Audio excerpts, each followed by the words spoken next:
That should work, okay. If subjectivism is true, it's problematic because, right, morality can't play the role that it's meant to play. It can't help to regulate behavior and conduct because there's no, in a sense, shared moral world between different people. So we talked about relativism, moral relativism. Okay? Relativism has this notion of moral sharing, but it's at the cultural level. Right? So you have different cultures, each of which might have their own morality, but each culture is distinct, and it's not possible because each represents a different standard of morality for one culture to critique another. Problems with that include not only, but especially things like, if that's true, right, if that accurately describes this kind of status of moral claims in terms of their truth, that they're all relative to particular cultures, then it's not possible for one culture to critique another culture. But this is something that we widely recognize as being important, right? Especially in the face of what we might call moral horrors, or profound moral evils like genocide and slavery, right? If moral relativism is true, then we have no grounds for criticizing another culture when it engages in morally horrific practices. Keeping along those same lines, right? If it's true, we can't make sense of moral progress. We can't make sense of, why we might call heroes the people we generally think of as moral heroes, and so on. Okay. So there are all sorts of reasons for rejecting relativism. So this seems to leave us with this notion of moral objectivism, that there are moral facts out in the world that we should try to know, that at least in principle we can know, and that are the same for everybody. Okay? Now, to say that does not mean that everybody will believe them or does believe them. Okay? Let's talk about how that might what that might look like. Okay? Is it a reasonable characterization of science to say that science seeks to describe physical reality? Okay? Okay. Have all people, or even currently do all people, agree on how to characterize physical reality?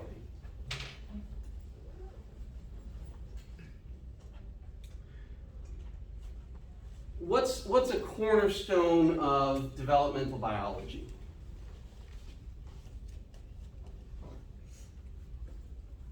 In terms of how different species develop and so on.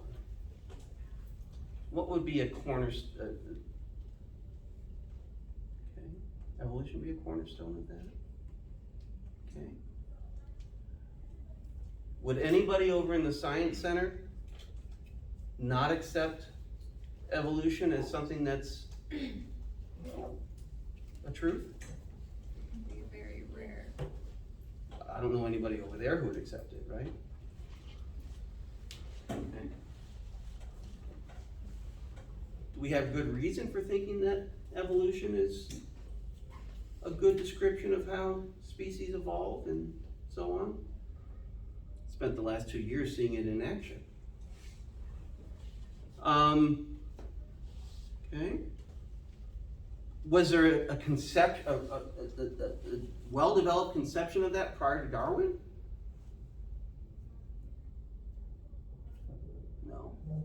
No. Right?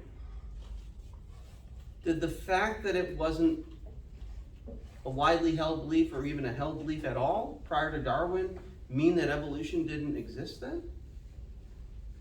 No. Right? It's something that was subsequently discovered. Right? Use this as an example on Friday, right?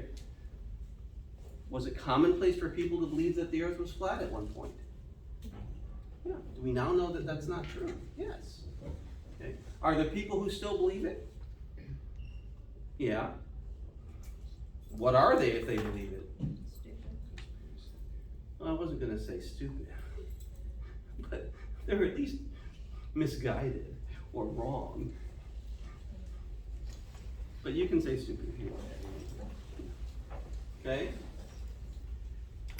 Does the truth of those well-established scientific claims have any relationship to what people believe about them? Or do they exist? Are they true independently of what people believe? They're true, in other words, they're true whether or not people believe them. Yeah. Yeah. Right? How do we discover new scientific facts? Do investigations and different studies. Okay. There might be some kind of natural phenomena that you can't really explain. You try to explain, so you posit a hypothesis, and then you run experiments, and then you test that hypothesis to see whether it's confirmed or not. And if the experiment doesn't support the hypothesis, you might reject it, but more likely than not, you're going to revise it and retest, and so on and so forth. Does that seem right? Okay. So it's a progressive form of knowledge. Okay. Those facts aren't out there just waiting to be kind of picked off a fact tree. They're things that we have to investigate. Okay. Morality is different than science in that it deals not with kind of material, physical reality, but with human values and their expression. Okay.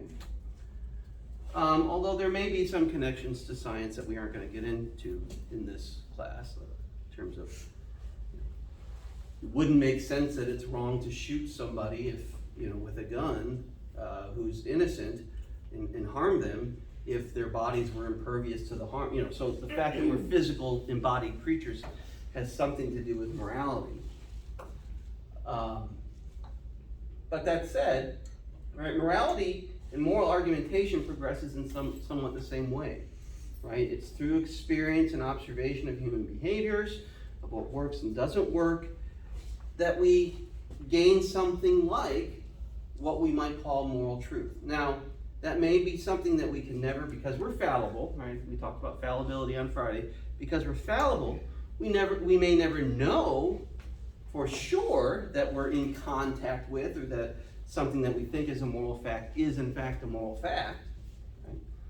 So it may be harder to say that we can know with certainty that something is morally true. That doesn't mean that there's not a truth, that there aren't facts out there to be known. It's just a different form of kind of discovery than you find in science. And in ethics, that discovery takes the form of argumentation. Right? It's a form of discovery that's dependent upon conversation, dialogue. Okay, so we'll talk a little bit about connect what we've been talking about thus far to what you find in the first two chapters I had to read, chapters 1 and 4. Okay, so we can make all kinds of statements. Somebody might ask me a question, call it an interrogative. How long does it take you to get to your house in Kansas City? Or how long does it take you to get from your house to campus? Okay, that would be a question you might ask me. If you have a small child or niece or nephew who's about to touch the stove, you might say, don't touch that, right? And that's an imperative, it's a command. And if before it registers with them they do touch it, they might say, ouch, right? Because it's hot. That's an exclamation. We can make what we would call performative statements of what you're doing or going to do. So I swear to tell the truth, the whole truth, and nothing but the truth. So help me God, right? You might say that if you're being sworn in as a witness in a trial. And then there are declarative statements, right? It takes me 90 minutes to drive to campus from my house. Okay? Only a declarative statement is a statement that can be true or false. All the others, it wouldn't make sense to say with regard to them, that's true or that's false. Okay? If you ask me a question, the question, how long does it take for me to get to my house? And I said, well, that's false. That would be a very odd response to that question, right? But if I said, it takes 90 minutes for me to get home, that would make sense, right? And in fact, that is a statement that is true, right? That's how long it takes me to get here every day, okay? So only declarative statements are the kinds of statements or claims that can be true or false. So when we're talking about ethics and the claims that we make in ethics, we're talking about declarative statements, about statements that are true or false, in that for which, in ways that we'll see in just a minute, we can give evidence or reasons. Okay? Let me say this. I think it's really good to take notes because it helps to reinforce what you're learning, helps you to learn it. But I will post these on Brightspace after class. So, I wouldn't try to write, I don't make very good PowerPoints. I put way too much information on them. So I wouldn't try to write everything down. But if you're jotting down the basics, that would be a good idea. It's going to help you to better understand the material. Okay, so we can make a distinction between at least two types of claims. Right? We can talk about descriptive claims, and we can talk about moral claims. Okay? And the difference here is that where descriptive claims just tell us how the world is, or could be, or how it tends to be, okay? Moral claims are claims about how the world ought to be. They're claims that evaluate, generally speaking, actions or behaviors, or that prescribe actions or behaviors. In prescribing actions or behaviors, right, they're claims that tell us what we ought to do or what we ought not to do, or should or shouldn't do. Okay? So if I say, if inflation continues to rise, people are less likely to buy steak and more likely to buy chicken, okay? That would be a descriptive claim about what's likely to be the case, right? Because people have less disposable income, chicken's cheaper than steak, okay? Or if I say, Odessa is the midway point on my way home, that's a descriptive claim. Both of those claims are true, or at least probably true. Okay. You might make a descriptive claim that is false, right? If I get Odessa and Oak Grove mixed up and I say Oak Grove is halfway home, well, that would be false because Oak Grove is actually more than halfway on my way home. Okay. But moral claims or normative claims are claims about how the world should be. They're claims that we often make when the way the world is problematic in some way, where there's a gap, you might say, between the way the world is and the way the world ought to be. Okay? So if I say, I don't want to talk about a specific case right now, but if I said something like, country X is just some country, has invaded country Y, right? That would be a descriptive claim. Okay? But if I say it was wrong for country X to invade country Y, or country X ought not to have invaded or should not have invaded country Y, or it was unjust for them to do so, or evil for them to do so, then I'm saying something more than just describing the world. I'm saying making an evaluation of that state of affairs. I'm saying it's wrong. It ought not to be that way. Okay? Does that distinction make sense? Okay? All right.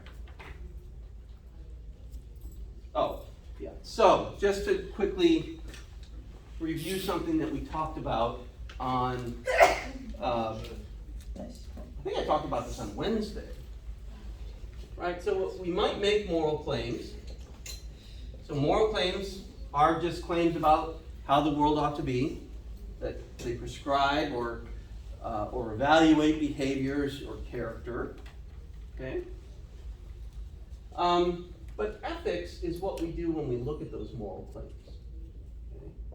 So ethics is the critical study or analysis, evaluation of our moral claims. It might make judgments about those claims. Right? And when we do ethics, what we're typically doing is evaluating those moral claims by making arguments about them. Okay? So let's look at what an argument is. Let me pause for a second. Anybody have any questions?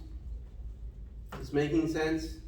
I mean, it's pretty basic, but I'm also going to assume that it's new to a lot of folks. So if you're confused about something, speak up. Okay?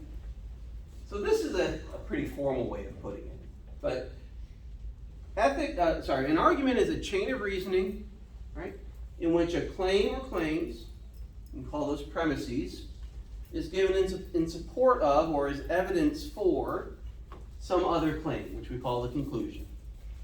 Okay, so the premises that give support to the conclusion, okay, they're giving reasons to think that conclusion is true. Premises are reasons to think that a conclusion is true. Okay. So in any argument, you have one conclusion, and you have at least one premise. Okay? It's very possible, if not more than likely, that you'll have two or more premises. Okay?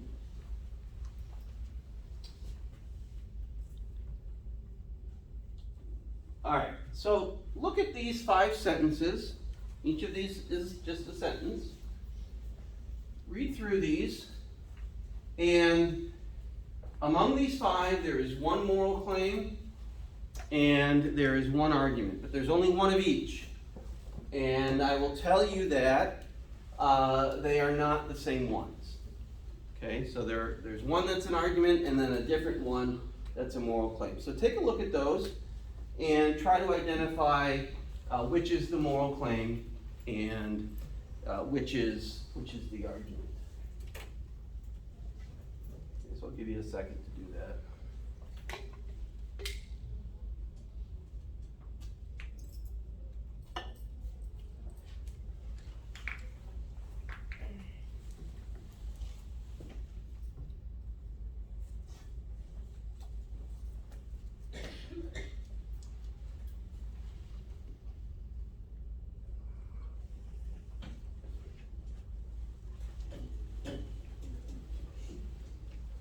All right, so which one do you think is the moral claim? The first one? The third one. The third one? Okay. What makes you think that it's the first one? What about the first one makes you think it's a moral claim? The word. Unjust. Okay, so implicit in the word unjust is an evaluation, right? If we say something's unjust, we say that it's not fair. Say, and then saying something's not fair, we're saying it's bad or wrong. Right? So, okay. Garrett, you said the third one? Yeah. Why? This is based off moral belief. Okay. And you have this phrase, right? That same-sex relationships are morally wrong. Okay. So it is either the first or the third one. Anybody want to tell me for sure, if you feel fairly certain, which one it is and why?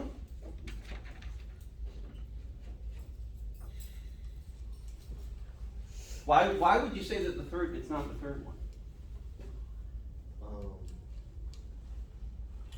I believe that's more of like a fact, like that they're stating. Okay. Because that's what people believed at that time. Okay. But then, Is this statement making an evaluative judgment? Yeah. Is this saying anything? Is this saying that same-sex relationships are morally wrong? saying what people it's saying what people believed was morally wrong. Okay? This is not a claim about how the world ought to be. Okay? Now, somebody might make this claim and go on to say, that's not true today, which is unfortunate, and, people 50 years ago had it right and we have it wrong. Or somebody might say, right, conversely, thank God, because, now we know X, Y, and Z, and we've made a lot of moral progress, and we're more enlightened, or something like that, right? So you could imagine somebody taking that statement and going on to express a judgment about that fact, right? But this is a description of what people morally believed at one time. It's not a statement about how the world ought to be in some way, okay? You see the distinction there, Garrett? Does that make sense? I put that one in there intentionally because I'm sure you're not the only person who said that. You're just the unlucky guy who spoke up. But don't hesitate to speak up. Because when you say something that's not quite right, it gives us a chance to explain why it's wrong and to better understand what's going on here. Okay, so the first one is the moral claim. What's the argument? Jalil, you said the fifth one? That's what they said at 9 o'clock too. Okay? Why would the fifth one be an argument? Because when it says college students, it's basically saying it's all college students, which is not true. It's like, well, you have to I would see if it would say of some college students. Okay. But it doesn't say that. Okay. Well, if it's an argument, okay, this is certainly a claim, right? The pandemic has worsened the mental health of college students. Generally speaking, not about necessarily all college students, but about kind of just as a broad generalization about college students, I'd say this is probably true, right? But if I thought that this was true, what else do I need to provide here? What's not provided here? Context, but what else? Evidence, right? There's no evidence that's given. Now that's not to say we couldn't give evidence to support this. This is a claim that's been made by many people. But if they make this claim, right, we want them to provide us with evidence. Maybe, that evidence might amount to, say, statistical evidence having to do with self-reported depression, or even suicide rates, or visits to mental health counselors on campuses and things of that nature. Okay, so it's certainly a claim, but it's not an argument because we don't have evidence that's any kind of reason given to support that claim. Okay, but there is one statement there where there's a claim made and then there is reason given in support of that claim.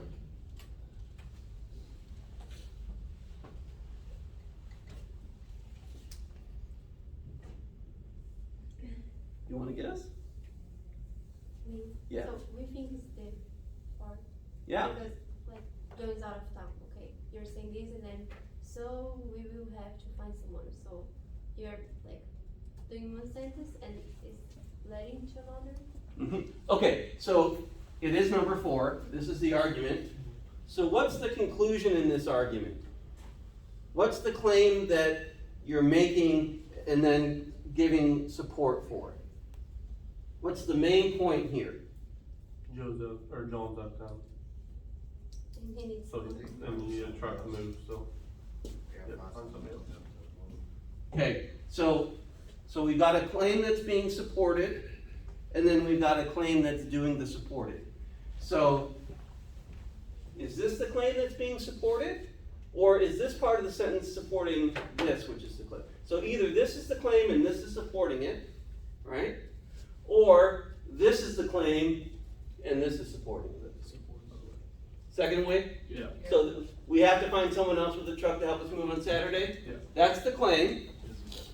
And then John is out of town, because apparently John's the guy we've relied upon previously for help with moving, okay? Yeah.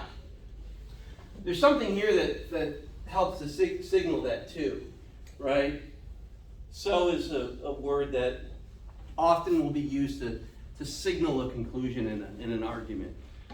You could use so, therefore, okay?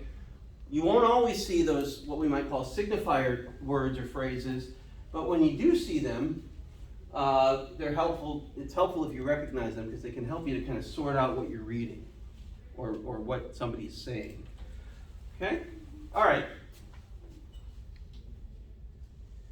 All right, so here we have three different arguments. All three of these are arguments, but which one or ones is moral? Okay, so again, take a minute to look through those. Oh, here's my phone. How are we doing for time? Time's It's 10:30. okay.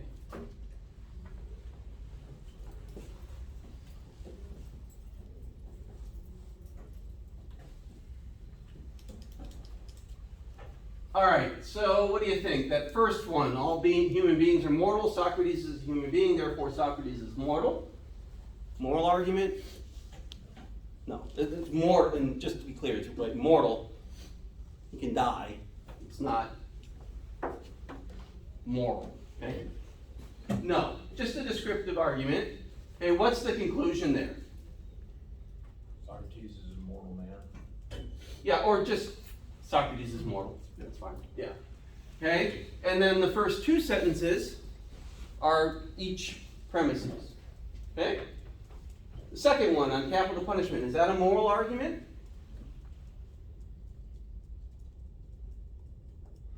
Yeah. What tells you it's a moral argument? The last lines. Yeah, it's morally wrong. Okay. So what's the conclusion there? Well, from the description, capital punishment is morally wrong. Okay, so is that your conclusion? That last sentence? Capital punishment is morally wrong? I would say. Yeah. And you have a word there that signifies that to you, signals that to you, right? Thus.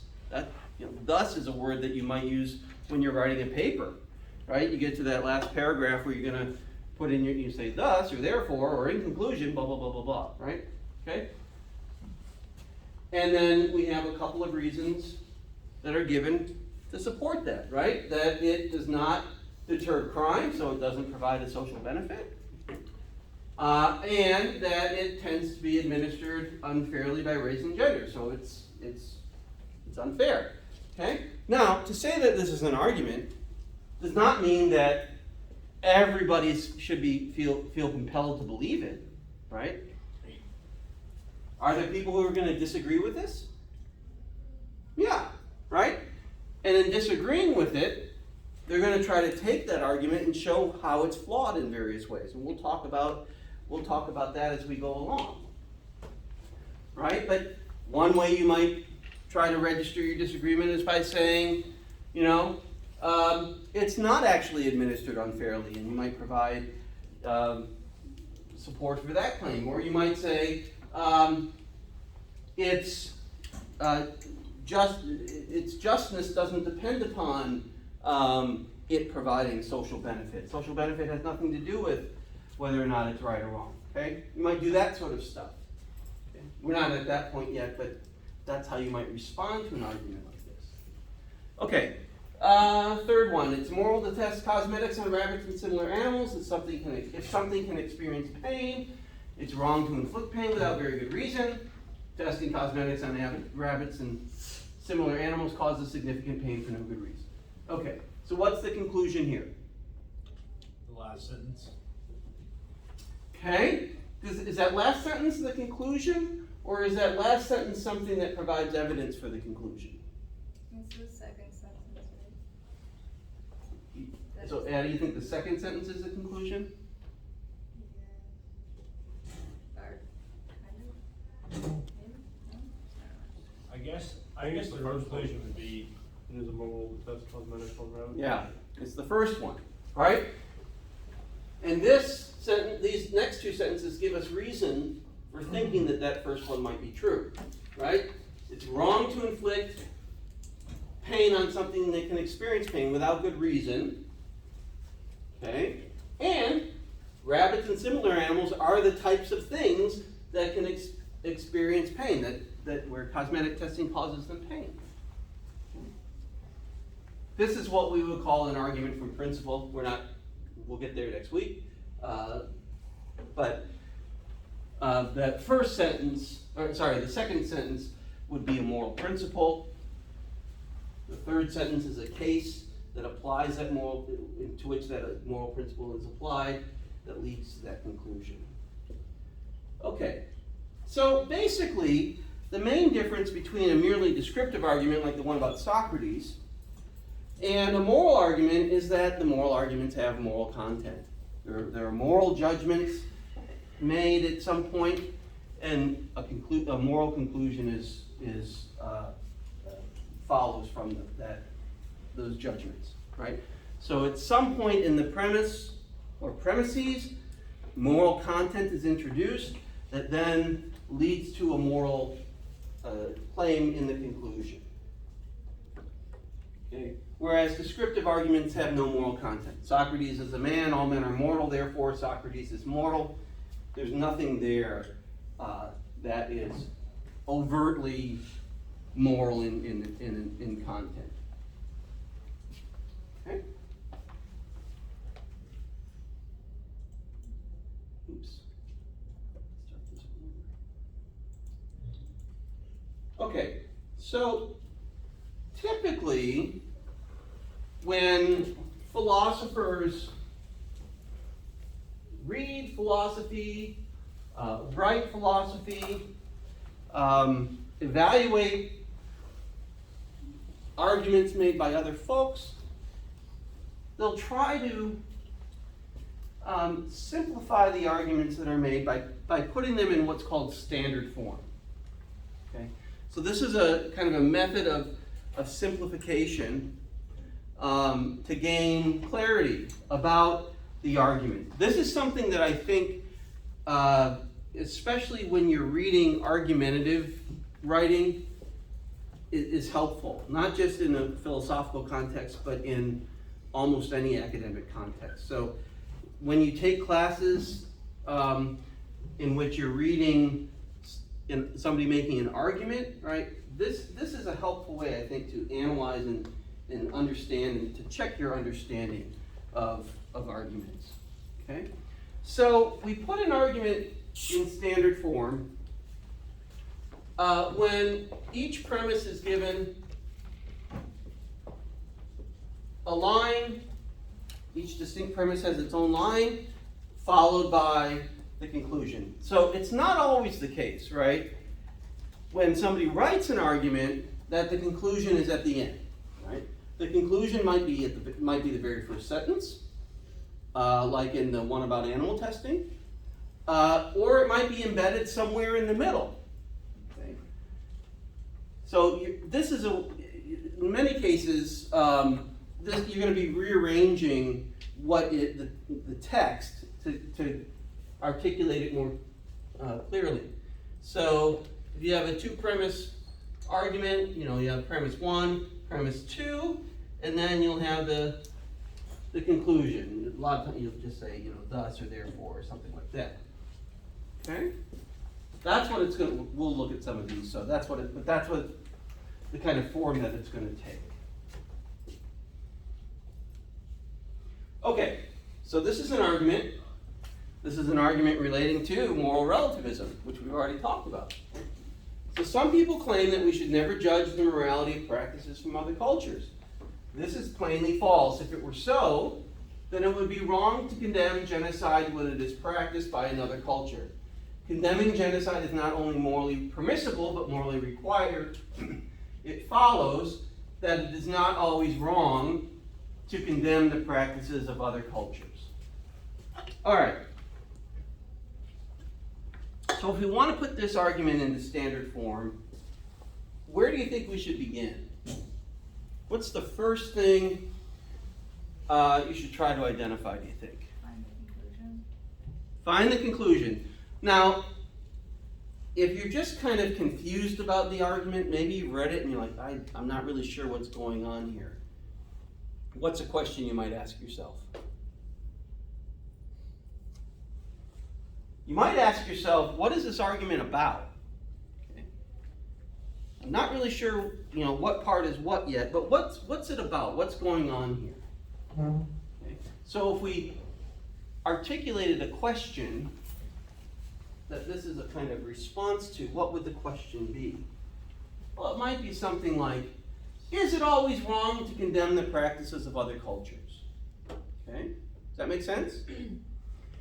The conclusion is, so that's the issue or the topic, right? The conclusion is always going to be the answer to that question. Okay? So if the question is whether or not it's ever permissible or to judge the morality practices from other cultures, what's the answer to that question? No. It's the last sentence. Not always wrong to condemn the practice. Okay, well actually the way I put the question, maybe I put the question in whether we should refrain from judging practices from other cultures. Then it's no, right? If you say, is it ever okay to condemn practices of other cultures, then the answer would be yes. And I didn't actually articulate the question as well as I should have. Okay. So, okay, talked about that. So there's your conclusion, right? It's not true that we should never judge the morality of other cultures' practices, or this can be a kind of confusing way to put it, although that's in the terms that the argument is articulated, it's probably the most accurate. But this amounts to the same thing, right? It's not always wrong to condemn the practices of other cultures. To say that something is not true, that we should never do something, is I think more confusing than saying it's not always wrong to condemn the practices of other cultures. All right, so there's your conclusion. Okay. I messed this one up.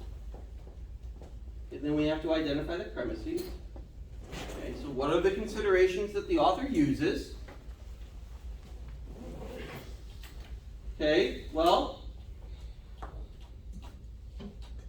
one, Uses genocide. uses genocide. So, if we should never judge the morality, then it would be wrong to condemn genocide when practiced by another culture, right? So that might be one consideration. And then we might also, then we'd say, well, condemning genocide is something we should do. So, if this is true, but that's telling us something that is false, then that's a good reason to reject that initial claim. Okay? I don't know what I did to that slide. Okay? So something like this. If we should never judge the practices of other cultures, then it would be wrong to condemn genocide committed by another culture, but it's not wrong to condemn genocide committed by another culture, so it's not true that we should never judge the practices of other cultures. Okay? So, putting it all together, that's what this argument would look like in standard form. Does that make sense? Okay. Addie, where are we with time now? 10:43. 43? Okay. I think we're okay. Okay. So we want our analysis of the argument to be accurate. Our first task is to be accurate, right? It's not to worry about what we're going to say about it. It's not, and it's especially not to set the argument up so that it's easy to tear down, right? Because if that's what you're concerned with, it's likely that you're going to misrepresent the argument. And then you're really not, whatever counter argument you might give in response is not really a response to the argument that's been given. It's a response to a distortion of that argument, right? So we need to be fair and we need to be accurate. We want our argument to be, we want our representation of the argument to be a representation that the author of the argument would recognize himself or herself. Okay? All right. Couple of little wrinkles here. Some arguments can have what we would call implicit content. Okay, so here we have an argument, since war is morally unjustified, when most of the casualties are civilians, most wars are morally unjustified. Okay? In this argument, since acts as a signal, kind of a signal word for us. We could also say because, right? Does that make sense? You could substitute because there for since. So that, you think, okay, that's providing us with a reason. Okay. So since this is the case, then this is the case. So this is providing us reason for that, to think that. Okay? So if we put the first part of the sentence down as a premise, we would say, war is morally unjustified when most of the casualties are civilians. And then our conclusion is, therefore, most wars are morally unjustified, right? We've just kind of taken that sentence apart and put it in standard form. But there's something missing here, right? Here we've made a general this is a general principle about what it is that would make war morally unjustified. And we're drawing a conclusion from that general principle about most wars, okay? Now, if it were the case that in no wars were if it were the case that this is a compelling principle, but there are no wars in which most of the casualties are civilians, could we draw that conclusion? No. In fact, we would probably say most wars are not unjustified. Okay? So how do we get from that general principle to this more specific conclusion about what's true of most wars? What would we want to, what kind of provide a case here that where the application of this principle leads to this conclusion? What could we say that would allow us to draw that conclusion? Most of the casualties in the wars are civilians. Okay, yeah, good. We could say something like, most casualties in most wars are civilians. Therefore, most wars are unjustified. Good, yeah. All right. Now, most of the time when somebody writes an argument or makes an argument, they'll give you more information than just the premises and the conclusions. Right? They'll give you supplementary information that might support one or more of the premises, that might clarify terms, that expounds on the topic a bit more, okay? In order to avoid misunderstanding or to make the argument more persuasive and so on. So if we were to have provided supplementary information for this argument, what might it have been? What would it look like? What would be some supplementary information that we could provide for one or both of the premises that would make that argument more compelling? Maybe some statistics, yeah. Say, for example, in the 20th century, the total number of civilian casualties has outnumbered combatant casualties 5 to 1. I don't know what it would be. Probably be more than that, actually. Or we might be more specific. In the Iraq War, this was true, or that was true. Okay? Does that make sense? That's information that would provide support for this unstated premise here. Okay, we have 50? 48? Well, what am I going to do with 2 minutes? Nothing, that's right. Okay, so you have homework for Monday, for Wednesday rather. It's due before you come to class on Brightspace. And then in class, we're just going to spend our class time going over it. Okay? just application and practice with these concepts. Give me a chip. Oh, yeah.